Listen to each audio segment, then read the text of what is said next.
2018년도 맥추감사주일입니다. 맥추감사주일은 예전에도 말씀을 드렸던 것처럼 본래는 맥추, 보리를 추수하고 봄에 보리를 추수하고 나서 하나님 앞에 감사로 지키는 절기가 바로 맥추감사주일인데 오늘날 우리 사회는 농경 중심 사회가 아니기 때문에 성경에 나온 이 맥추감사절에 대한 말씀을 문자 그대로 지킬 수는 없지만 그 의미를 좀 폭넓게 적용해서 결국 이스라엘 사회에서는 봄에 보리와 밀 추수 이후에 맥추절 감사, 또 가을에 과일, 또 포도나 무화과 같은 과일을 추수하고 나서 지키는 이 우리로 말하면 추수감사, 이런 두 가지 감사가 있는 거거든요. 그래서 맥추감사주일은 전반기 감사라고 할 수 있고 추수감사주일은 후반기 감사라고 할 수 있는데 우리가 그 의미를 우리가 우리의 삶에 적용해서 우리는 보리 추수해가지고 앞에 놓고 맥추감사주일을 지키지는 않지만 지난 전반기 동안에 하나님께서 우리에게 베푸신 은혜를 돌이켜보면서 오늘까지 살아온 것은 주님의 은혜입니다 고백하며 하나님 앞에 큰 감사로 영광을 돌리는 절기가 바로 맥추감사주일이다. 그래서 맥추감사주일을 오늘 우리가 7월 첫 번째 주일에 맥추감사절로 지키는 것입니다. 사랑하는 여러분, 간절히 바라기는 오늘 이 우리 맥추절 감사 예배가 지난 반년 동안 우리에게 베푸신 하나님의 풍성한 은혜를 깊이 깨달아 알고 정말 가슴에서 우러나오는 전심으로 하나님 앞에 큰 감사로 영광 돌리는 하나님 기뻐 받으시는 그런 예배 될 수 있게 되기를 주님의 이름으로 축복합니다. 맥추절은 다른 말로 오순절이라고 하기도 하고 칠칠절이라고 하기도 합니다. 이게 다 같은 절기를 가지고 얘기하는 건데 오순절이라고 하는 것은 무슨 얘기냐 하면 이스라엘 절기에는 6월절 지나고 나면 초실절이라는 게 있어요. 6월절 안에 있는 안식일 지난 그 다음 날, 우리로 말하면 주일입니다. 그래서 봄에 추수를 할 때 첫 이삭을 한 단 딱 베어가지고 그것을 먼저 하나님 앞에 갖다 바치는 거예요. 하나님께서 우리에게 이 모든 것들을 허락해 주셨다는 의미로 첫 이삭의 단을 잘라서 하나님 앞에 드리는 첫 단을 드린다, 첫 열매를 드린다. 그래서 초실절이라고 그럽니다. 그 초실절부터 세어서 50번째 되는 날 지키는 절기가 바로 오순절, 맥추절인데 그것을 어떻게 한다고요? 50번째 드리는 날이라고 해서 오순절이라고 하고, 또 마찬가지로 초실절부터 7주를 세고 드린다. 그래서 칠칠절이라고도 한다. 이것을 다 맥추절이라고 한다라고 하는 거예요.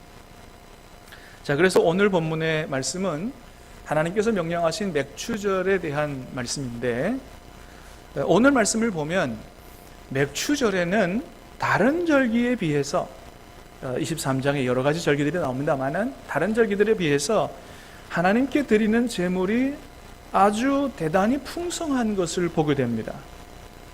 자, 말씀을 좀 자세히 보면 어떤 예물을 하나님 앞에 드리냐 하면 먼저는 소재로 떡 2개를 만들어 드리는 걸 보게 돼요. 자, 16절, 17절의 말씀을 보겠습니다.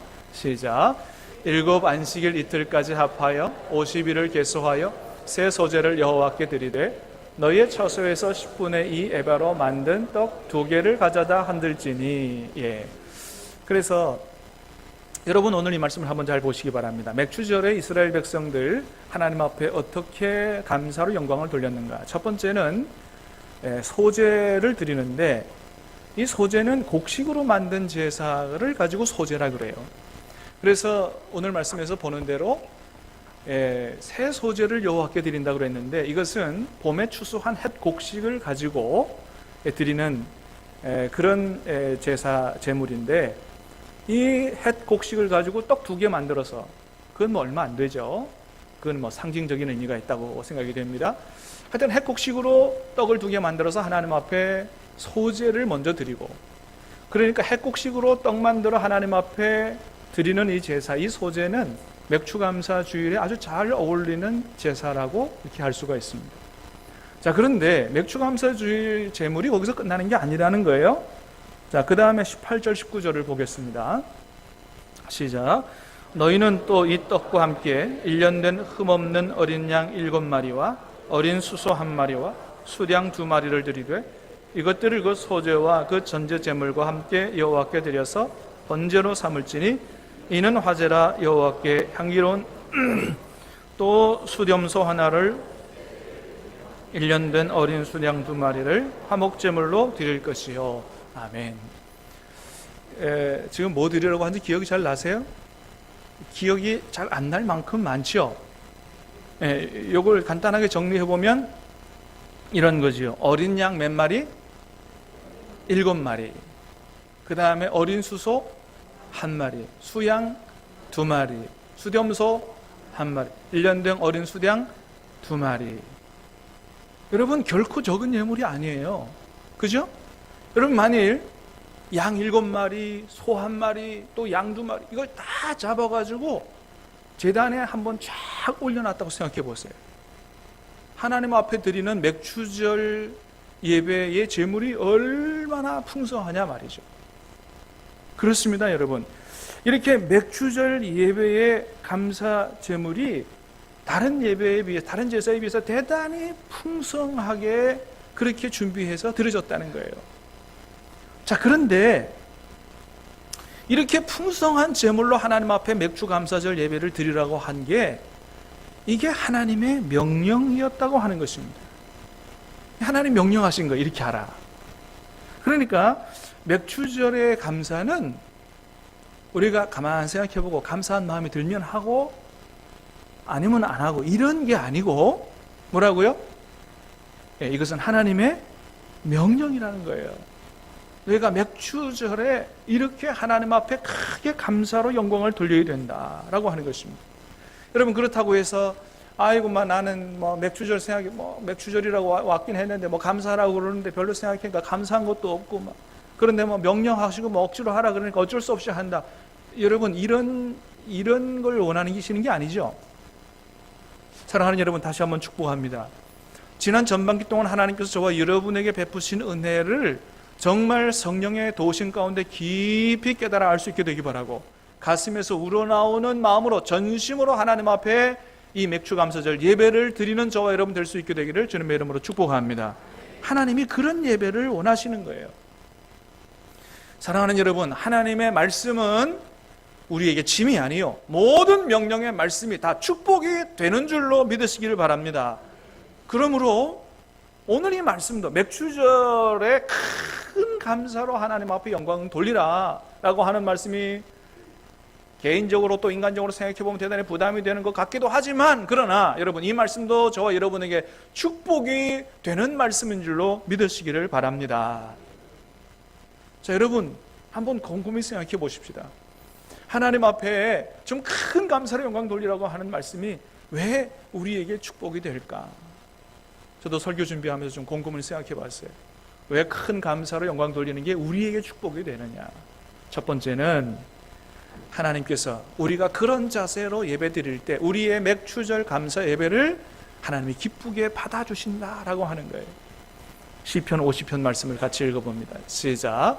감사로 제사를 드리는 자가 나를 영화롭게 하나니 그의 행위를 옳게 하는 자에게 내가 하나님의 구원을 보이리라. 자, 첫 번째는 하나님께서 어떤 예배가 나를 영화롭게 한다 그랬어요?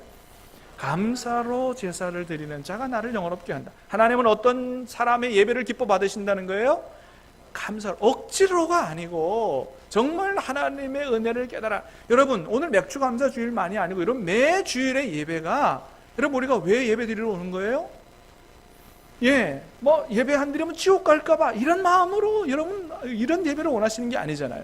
하나님께서 나를 창조하시고 하나님께서 나를 구원해 주셨으니 주 예수 그리스도 독생자 예수님을 이 땅에 내어주시고 십자가에 내어 못 박게 하시기까지 하면서 나를 구원해 주셨으니 나 영원한 생명이 오신 하나님 앞에 예배 드리지 않을 수 없다라고 하는 그런 은혜에 감사하고 감격하는 마음으로 와서 예배 드리는 이 예배를 하나님께서 기뻐 받으시지 않겠냐 말이에요. 하나님께서 그런 예배를 원하시지 않겠냐 말이에요. 매 주일의 예배가 주님의 은혜에 감사하고 감격하는 예배가 될 수 있게 되기를 다시 한번 주님의 이름으로 축복합니다. 감사로 드리는 예배, 예배의 핵심은 감사예요. 이런 예배가 하나님 기뻐 받으시는 예배고, 여러분 예배를 하나님께서 우리 예배를 기뻐 받아주시는 것 자체가 복인 줄로 믿으시길 바랍니다. 이게 복이에요. 하나님이 아무 예배나 다 받으시는 게 아니잖아요. 가인의 예배를 안 받으셨어요. 예배를 받아주시는 것 자체가 복이요, 모든 축복은 하나님께서 우리 예배를 기뻐 받아주심으로부터 출발하는 줄로 믿습니다. 그래요. 자, 그래서 두 번째는 뭐라 그랬냐면, 그렇게 하나님의 은혜에 감사할 줄 아는 자에게 복을 주신다 그랬어요. 똑같은 말씀이에요. 다시 시작. 감사로 제사를 드리는 자가 나를 영화롭게 하나니 그 행위를 옳게 하는 자에게 내가 하나님의 구원을 보이리라. 아멘. 하나님 앞에 감사로 제사를 드리는 자에게 하나님께서 하나님의 구원의 축복을 주신다 그랬어요. 여러분 누가복음 17장에 보면 예수님께 나와서 나병에 대한 치유를 받은 10명의 나병 환자가 있습니다. 10명이 나와서 다 예수님 앞에 치료받았는데 다 집으로 돌아갔어요. 나중에 몇 명만 왔다고요? 한 명만 돌아와서 주님 앞에 무릎을 꿇고 하나님 앞에 영광을 돌리고, 하나님께서 내 병을 치료해 주셔서 예수님 감사합니다, 감사로 영광을 돌렸습니다. 그 나병 환자, 그 사람을 보고 예수님 뭐라 그러셨어요? 야, 10명이 다 치료받았는데 9명 다 어디 갔느냐? 그러면서 하신 말씀이 뭐예요? 내 믿음이 너를 구원하였으니 너가 집으로 돌아가라, 이런 말씀하셨어요. 내 믿음이 너를 구원했다. 자, 여기서 말하는 구원은 뭐예요? 여러분 성경에, 특별히 신약 성경에 나오는 예수님이 하신 말씀, 이 말씀 중에 이런 구원이 다 영혼의 구원을 얘기하는 것만은 아니에요. 어려움에서 구원받거나 질병에서 구원받거나 이런 의미도 다 있지만, 여기서 하는 구원은 무슨 구원이냐? 이것은 단순한 질병 치유가 아니고 이건 영혼의 구원이라고 보여집니다. 왜요? 나병 치유는 이미 받았거든요. 나병 치유는 주님께로 나오지 않은 사람도 다 받았어요. 나병 치유, 병의 문제를 해결한 그 사람에게 주님이 구원받았다라고 얘기하는 것은 영혼의 구원까지 포함한 것을 얘기하는 것으로 그렇게 보여집니다. 여러분 그렇습니다. 우리는 받은 은혜에 감사할 줄 알아야 됩니다. 여러분 받은 은혜, 이미 받은 은혜에 감사할 줄 아는 자에게 하나님은 더 큰 은혜와 복을 허락해 주시는 줄로 믿으시기를 바랍니다. 어느 크리스찬 부인에게 예수는 믿지 않는 알코올 중독자 남편이 있었다고 그래요. 이 남편이 주사가 심해서 술 취해서 들어오는 날은 집안을 난장판으로 만든다는 거예요. 어느 날 예전과 똑같이 술을 잔뜩 취해가 들어와가지고 집을 완전히 난장판 만들었습니다. 그 난장판 만들고 나서 골아떨어져 자는 그 남편 바라보고 집안을 다 치우고 나서 그 남편 옆에 이렇게 쭈그리고 앉았다는 거예요. 그리고서 기도하는데 어떤 기도가 나오겠어요? 하나님 앞에 신세 타령하는 기도가 나오는 거예요. 아이고 아버지 하나님, 나는 언제까지 이렇게 살아야 됩니까? 하나님 앞에 신세 타령의 기도를 하는데 성령께서 감동을 주시는데, 예배 시간에 와서 들은 설교가 기억이 난 거예요. 설교에서 어떤 얘기를 들었냐면, 하나님 앞에 기도할 때 감사로 기도해라, 감사로 기도하는 자의 기도를 들어주신다, 그런 생각이 나서 신세 타령의 기도가 감사의 기도로 바뀌었다는 거예요. 아이고 하나님, 뭐가 감사한지 나 잘 모르겠지만 좌우지간 감사합니다. 좌우지간 감사 기도를 시작했어요. 그러다 보니까 또 성령께서 감동을 주시는데 그런 생각이 들더라는 거예요. 그래, 이런 남편이라도 있는 게 낫지, 내가 과부로 살아가는 게 좋으냐, 그래도 이런 남편이라도 있는 게 감사하다, 그런 생각이 드는 거예요. 이 남편이 언제 사람이 바뀌어서 언제 사람 될지 모르지만은, 그러나 그래도 고주망태가 돼서 집이라도 잘 찾아 들어오는 게 감사하다, 그래 하나님 앞에 감사 기도를 드렸다. 그렇게 생각해 보니까 감사한 일이 한두 가지가 아니더라는 거죠. 토요일은 특별히 술을 많이 잔뜩 먹고 취해 들어와가지고 주일날 일어나지도 못하는, 옆에서 이 간호를 해야 되는데, 그래도 그 남편이 그래도 주일날 그래도 자기는 가서 교회 가서 예배 드리고 와라, 이렇게 교회 보내주는 게 가만 생각해 보니까 또 너무 감사하더라는 거예요. 그래가지고 이런저런 생각해 보면 감사하는 게 많아가지고 기죽기죽 하고 이렇게 웃고 있는데 남편이 눈을 떴어요. 그래서 뭔 일인지도 모르고 희죽희죽 웃고 있는 이 부인 보고 아니 도대체 왜 그렇게 웃느냐고 그렇게 물었더니 아이고 내가 당신하고 사는 게 참 고마워서 그래요. 감사해서 그렇다고 이렇게 얘기를 하면서 지금 금방 생각했던 여러 가지 감사의 제목을 쭉 늘어놓고 얘기를 했더니 그 남편이 하는 말이 여보 고마워. 내가 당신이 믿는 예수님 믿어줄게. 그리고 같이 교회로 나왔다는 것입니다. 할렐루야. 그러면서 이분의 간증이 뭐냐 하면 내가 남편 구원을 위해서 10년 동안 기도해도 안 들어주신 하나님이 감사기도 한 번에 들어주셨다고 그렇게 간증을 하더랍니다. 그렇습니다, 여러분. 우리가 어떤 상황에서도 감사할 때 하나님은 우리가 생각하지 않은 더 큰 은혜와 복을 허락해 주시는 줄로 믿습니다. 그렇습니다. 여러분 또한 우리 감사하는 것이 우리에게 축복이 되는 것은 우리가 하나님 앞에 감사하기 위해 감사 제목을 찾다 보면 어느새 우리의 신앙이 회복되는 것을 경험하게 된다 하는 거예요. 여러분 우리가 항상 신앙이 이 위로 이렇게 늘 수직 상승하지만은 않잖아요. 때로는 영적 침체에 빠지고 그러기도 합니다. 그런데 우리가 영적 침체에 빠지는 여러 가지 원인 중에 하나가 뭐냐 하면 지금 내가 받아 누리는 하나님의 은혜를 다 잊어버릴 때, 감사를 잊어버릴 때 우리는 영적 침체에 빠지게 되는 거예요. 은혜와 감사를 잊어버리면 자꾸 부정적인 생각이 드는 겁니다. 난 이것도 없고 저것도 없고 이래서 안 되고 저래서 안 되고 자꾸 이런 생각을 하다 보면 영적 침체에 빠지고 영적 우울증에 빠지는 거예요. 그래서 이런 감사절기를 지키면서 하나님께서 감사를 어떻게 하셨다고요? 명령하셨어요. 그러면 어떻게 하면 이 감사절기를 제대로 지킬까 하고 억지로라도 지난 반년 동안의 삶을 돌이켜보면서 하나님 내게 베풀으신 은혜를 하나하나 세어보는 것이 대단히 중요하다는 것입니다.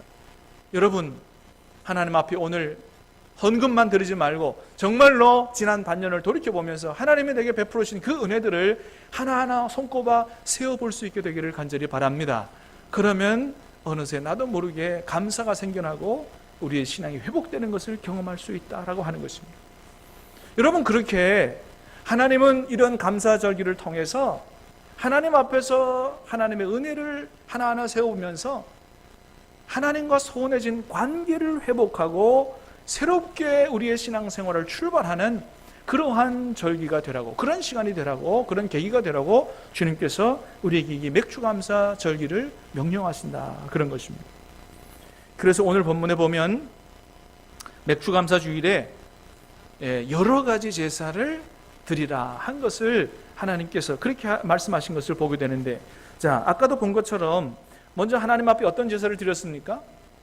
햇곡식으로 소제를 드렸다 그랬어요. 그죠? 새 소제로 하나님 앞에 드렸다. 새 소제는 햇곡식으로 드린 것이라 그랬습니다. 처음 익은 곡식을 가지고 하나님 앞에 떡을 만들어 드렸다. 여러분 이것은 하나님 어떤 것을 우리에게 원하시는 겁니까? 하나님 우선주의, 하나님 제일주의, 이런 삶을 우리에게 원하시는 거죠. 이런 제사들을 통해서 하나님과의 관계를 새롭게 회복하라는 거예요. 하나님 우선주의 삶을 살아라. 두 번째는 번제와 전제를 말씀하십니다. 같이 읽어보겠습니다. 시작. 너희는 또 이 떡과 함께 1년 된 흠없는 어린 양 7마리와 어린 수소 1마리와 수량 2마리를 드리되 이것들을 그 소제와 그 전제 제물과 함께 여호와께 드려서 번제로 삼을지니 이는 화제라 여호와께 향기로운 냄새며 됐습니다. 먼저 우리 번제를 보겠습니다. 자, 번제와 전제 제물로 삼아라 드려라 그랬습니다. 여러분 번제는 뭐예요? 짐승의 가죽만 빼놓고 전체를 다 불살라 하나님 앞에 드리는 거예요. 전제는 뭡니까? 그 위에 포도주 같은 이런 술 같은 걸 붓는 거죠. 여러분 번제는 우리가 레위기에서 배웠던 것처럼 단순히 모든 것들을 불살라 드리는 헌신의 개념만 있는 게 아니고, 먼저는 번제를 통해서 짐승이 흘린 피로 말미암아 우리 죄를 용서받는 그런 기능이 있어요. 번제를 드릴 때 먼저 우리의 죄 용서받고 우리의 죄가 용서받고 나서 하나님께서 우리를 구원해 주신 그 은혜에 감격하여 하나님 내 몸과 내 인생을 주님께 드립니다, 온전히 드립니다라고 하는 헌신의 의미로 드리는 게 번제예요. 여러분 그렇습니다. 맥주절에 이 번제와 전제를 같이 드리라는 거예요. 뭐예요?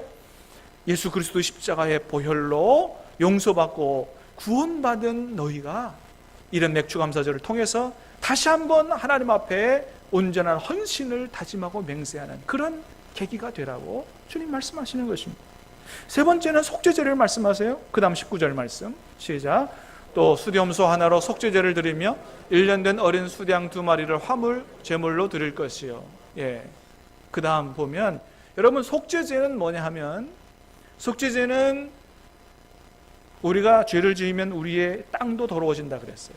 그래서 그 짐승의 피로 여기저기 뿌려서 우리가 사는 공간을 정결케 하기 위한 제사가 속죄제예요. 다시 말하면 이 맥주절날 여러분 예수 그리스도의 보혈로 여러분이 사는 가정, 여러분의 일터 이런 것들을 곳곳이 뿌려서 여러분의 사는 모든 환경과 공간을 정결하게 해서 새롭게 출발하는 그런 계기가 되라. 이것이 바로 맥주절에 담긴 의미예요. 그 다음에 또 어떤 제사를 드리라고 그랬어요? 화목제를 드리라 그랬어요. 화목제 제사는 어떤 제사냐? 하나님과의 관계를 회복하고 또한 이웃과의 관계를 회복하는, 이 화목은 샬롬이라고 그랬습니다. 하나님과 샬롬하고 이웃과의 관계를 회복해서 다시 평화로운 관계로 만들어 나가기 위해서 드리는 제사가 바로 화목제 제사인데, 하나님은 맥주절에 이렇게 하나님과의 관계를 회복할 뿐만 아니고 우리가 이웃과의 관계도 회복하는 그런 절기가 되라고, 그래서 새로운 인생을, 모든 삶의 영역의 새로운 인생을 출발하라고 우리에게 말씀하십니다. 맥주절과 이웃사랑에 관해서는 오늘 말씀에도 아주 간단하게 나타나 있습니다. 너희가 맥주절 추수할 때 다 추수하지 말고 반 모퉁이에 얼마를 남겨둬서 가난한 사람들이 먹게 해라. 근데 이것이 신명기 16장에 보면 아주 자세하게 나와 있어요. 신명기 16장 말씀을 한번 보겠습니다. 시작. 내 하나님 여호와 앞에 칠칠절을 지키되 내 하나님 여호와께서 내게 복을 주시는 대로 내 힘을 헤아려 자원하여 예물을 드리고 너와 내 자녀와 노비와 내 성중에 있는 레위인과 및 너희 자녀 중에 있는 내 하나님 여호와께서 자기의 이름을 두시려고 택하신 곳에서 내 하나님 여호와 앞에서 즐거워할지니라. 아멘. 여러분 그렇습니다. 맥주절은 하나님 앞에 감사만 하고 끝나는 절기가 아니라 자녀들과 함께 또 레위인, 목회자들과 함께 주위에 있는 객과 고아와 과부, 어려운 사람들과 함께하는 이런 절기가 되어야 된다고 말씀하시는 거예요. 그래서 이 맥주절에는 먼저는 우리 자녀들에게 이 맥주감사 주일의 의미를 잘 가르쳐서 우리 자녀들에게 감사의 신앙을 심어주는 계기가 되어야 된다. 하나님께만 감사하고 끝나는 게 아니고 자녀들을 믿음으로 세우는 계기가 되어야 된다. 두 번째는 목회자와 레위인과 함께 목회자와의 관계도 새롭게 하는 계기가 되어야 된다고 말씀하십니다. 여러분 우리 성도님들은 다 목회자를 하나님의 종으로 여겨서 다 존중하며 기도하며 그렇게 하실 줄로 믿습니다. 그러나 목회자도 사람인지라 부족한 게 있어요. 실수할 때가 있고, 그래서 혹이라도 목회자의 부족한 점을 보면서 실망하시는 분도 있을 거고, 또는 여러 가지 오해를 통해서 목회자를 미워하는 마음을 갖는 사람도 있을지 모르겠습니다. 그러나 여러분 그런 마음은 하나님이 기뻐하시지 않을 뿐만 아니고 여러분의 신앙생활에도 전혀 도움이 되지 않는다고 하는 거예요. 여러분 한번 생각해 보시기 바랍니다.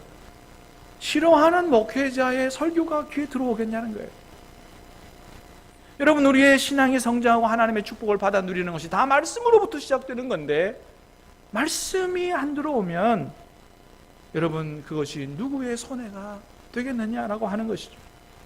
그래서 여러분 하나님은 이런 계절, 이런 절기를 통해서 너희가 레위인과 함께해라, 목회자와 함께하며 목회자와 관계가 소원하고 틀어진 게 있느냐 그 관계를 회복하고 다시 하나님 세운 종과 함께 축복의 신앙생활을 시작하라고 말씀하고 계신 것입니다.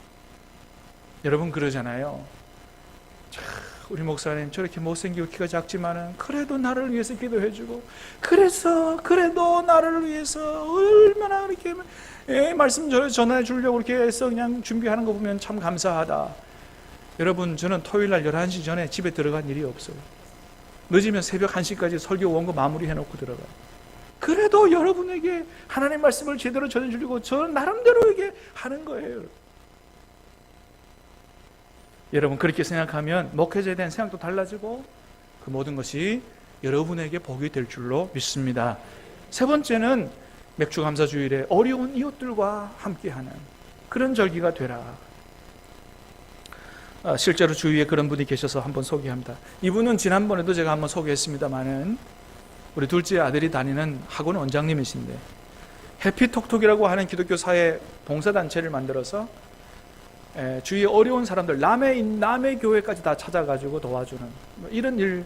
그래서 집수리, 장판, 도배 이런 걸 다 해서 해주고, 그 다음에 청년, 직장 없는 청년 자활 사업할 수 있도록 세차장도 만들어주고, 이번에는 해피하우스라는 걸 만들어 집을 하나 샀어요. 그래서 고아들, 또 이 철없는 젊은 청년들이 낳은 아기를 입양시키거나 버려지는 아이들 데려다가 그렇게 해서 그 집에서 이제 직접 키우거나 또 산모가 같이 들어와서 살 수 있도록 그렇게 하는데,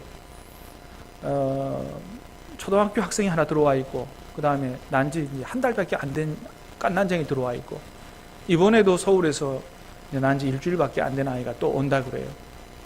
근데 이 아이의 엄마가 얼마나 어렵게 살았는지, 집이 없으니까 친구 집에 가 자든지 아니면 잘 데 없으면 밖에서 자고, 아기를 갖고 있으면서도 계속 뭐 일하고 없으면 굶고 일주일도 굶고, 그래서 산딸에 막딸에 몸무게가 50kg밖에 안 되고, 나중에 주머니 갖고 있는 돈을 털어보니까 4,200원이 전부였어요. 그래가지고 먹을 게 없으니까 또 먹을 거 사주기도 하고, 부산까지 내려오는 기차표 다 끊어가지고, 그래서 이제 엄마하고 아기하고 내려와서 그 집에 살게 된다 그러는데, 여러분 알고 보니까 주변에 이런 사람들이 너무 많다는 거예요. 너무 가슴이 아프더라고요. 주님은 이런 맥주절에 고아라든지 이런 과부들과 함께 그들의 삶을 돌아보고 도와주고 함께 그들과 함께 즐거워할 수 있는 이런 절기가 돼야 된다고 주님이 우리에게 말씀하십니다. 사랑하는 여러분, 오늘 하나님께서 우리에게 베풀어 주신 은혜를 돌이켜보면서 감사하는 맥주감사주일입니다. 오늘 말씀을 깊이 생각하고 이 맥주감사절에 담긴 우리를 향한 하나님의 뜻을 깊이 깨달아 알고, 먼저는 하나님 앞에 감사할 뿐만 아니고 자녀들을 믿음으로 세우고 목회자와 이웃과의 관계를 새롭게 함으로 말미암아 우리 모두가 다 새롭게 하나님 앞에서 축복의 인생을 출발하게 되는 복된 시간 될 수 있게 되기를 주님의 이름으로 축원합니다. 우리 같이 한번 찬양하겠습니다.